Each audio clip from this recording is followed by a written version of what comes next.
A fresh call for reconciliation is putting Nnamdi Kanu's case back at the center of Nigeria's national conversation.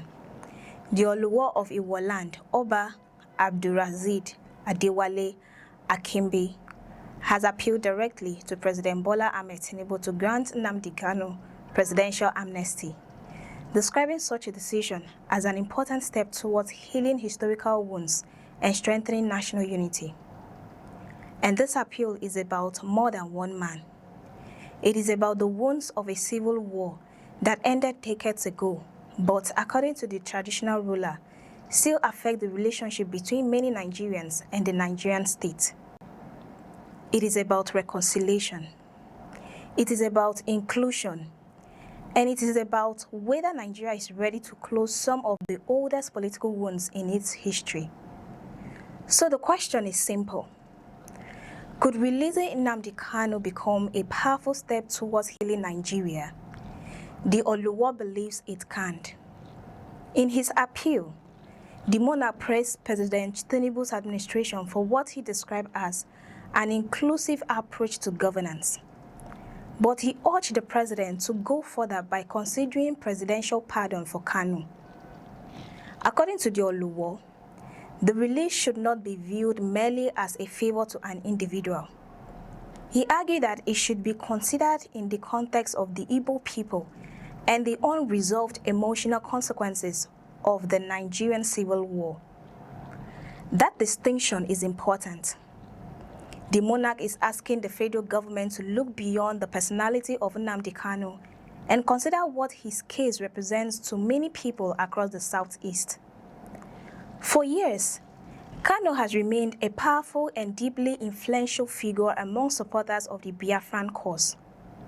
His detention and prosecution have generated strong reactions, particularly among those who believe that his continued incarceration has become symbolic of the unresolved relationship between the Southeast and the Nigerian state.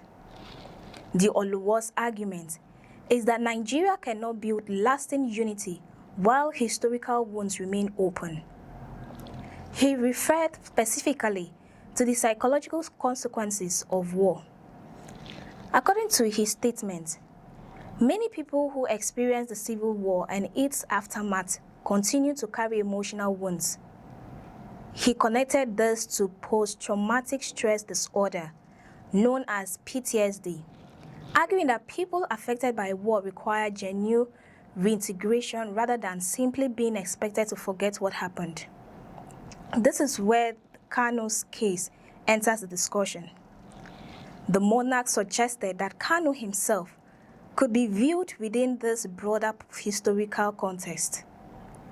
He acknowledged that Kanu's actions have generated serious controversy, but he maintained that the way forward should involve caution, counseling, and reintegration rather than allowing old wounds to remain open indefinitely. That is a powerful argument, because reconciliation does not mean pretending that history never happened.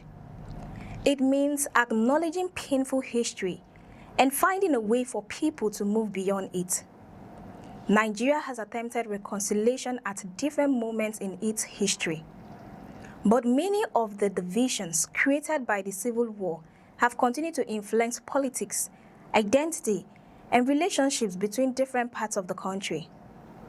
For many Igbo Nigerians, the memories of the war remain deeply significant. Millions of lives were lost during the conflict. Families were separated. Communities were destroyed. And the consequences continued long after the fighting stopped. The question now is whether Nigeria can take another major step towards healing. The Oluwo believes the answer is yes, and he wants President Tinubu to make Nnamdi Kanu's release part of that process. The monarch also proposed that a panel could be established to address the broader question of healing and reconciliation. That suggestion takes the debate beyond one individual. Imagine a national process that openly examines the historical wounds of the Civil War. A process that listens to communities. A process that allows victims and descendants of victims to speak. a process that considers how historical grievance continue to influence present politics. Such a process could potentially create space for a national conversation. And that conversation is desperately needed. Because Nigeria cannot continue to allow historical divisions to define future generations. The younger generation did not create the Civil War.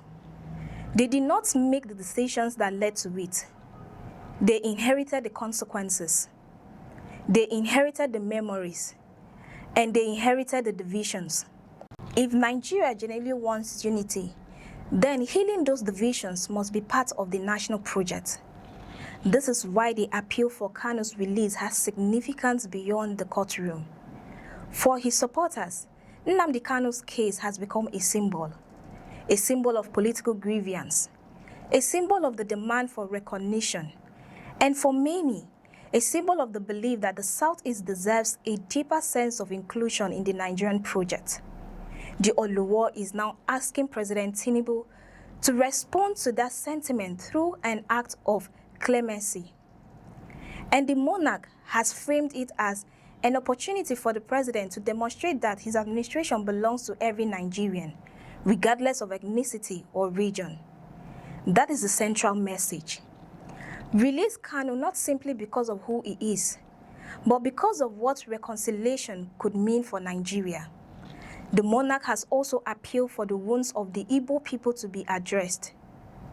He argued that healing the Igbo community is ultimately part of healing Nigeria itself. That is a powerful national argument, because a country cannot truly become united by asking one section of its population to simply forget its historical pain. Unity requires empathy. It requires acknowledgement. It requires dialogue. And sometimes, it requires political courage. This is where President Tinubu now faces an important choice. A presidential pardon for Nnamdi Kanu would send a significant political message. It could be interpreted as an attempt to open a new chapter. It could create room for dialogue. It could potentially reduce some of the emotional tension surrounding his case. And it could give many people in the Southeast a reason to believe that the federal government is prepared to listen to their concerns. But the significance of such a decision would go beyond Kanu himself. It would raise the possibility of a wider national reconciliation process, one that recognizes that political unity is not simply about sharing the same national flag. It is about whether citizens feel heard, whether they feel respected, whether they believe their history matters, and whether they believe the Nigerian state sees them as equal stakeholders. The Oluwo's message is therefore fundamentally about love for country. He is calling for an end to what he describes as old wounds. He is asking Nigerians to stop allowing the experiences of previous generations to determine the relationships of future generations. And he believes Nnamdi Kanu's release could become part of that process. The monarch has made it clear that his appeal is not a call for street protest. It is an appeal to the president to use the powers available to him to promote reconciliation and national unity. That distinction matters. The message is not simply release Nnamdi Kanu because his supporters are demanding it. The message is release Nnamdi Kanu because Nigeria needs healing. And that is a conversation worth having. Because sometimes leadership is not only about enforcing the law. Leadership can also be about knowing when reconciliation can achieve what punishment cannot. There are moments in the history of nations when leaders have to decide whether continuing an old confrontation is more valuable than creating an opportunity for peace. The Oluwo believes Nigeria has reached such a moment. He believes President Tinubu has an opportunity to write a new chapter, a chapter in which the wounds of the past are acknowledged, a chapter in which the Igbo community feels more deeply integrated, a chapter in which Nnamdi Kanu's case becomes part of a broader national healing process, and ultimately, a chapter in which Nigeria chooses unity through understanding rather than through Silence. The appeal has now been made. The decision rests with President Bola Ahmed Tinubu. Will he consider granting Nnamdi Kanu presidential amnesty? Will he choose the release of an opportunity for reconciliation? And could such a decision become one of the boldest steps towards healing Nigeria's historical divisions? For many people watching this debate, the hope is simple. Let the past be acknowledged, let the wounds begin to heal, and let Nigeria move forward together. What do you think? Should President Tinubu grant Nnamdi Kanu presidential amnesty as a step towards reconciliation and national unity? Share your thoughts in the comments. I am Cassie Tony.